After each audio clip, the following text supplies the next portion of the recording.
Here we are on Project 71 Vet once again. I'm here with Larry. Him and I are gonna prep the car for paint.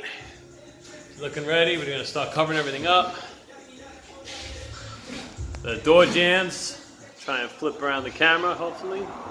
Maybe not, but we'll see. Check it like this. Jambs came out beautiful. Glass.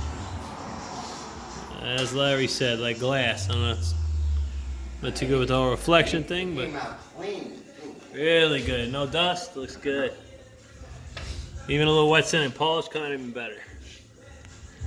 You like my brother, like I said, bro. That's what I was trying to do it. Yeah. It's gonna be nice. I'm gonna get this going.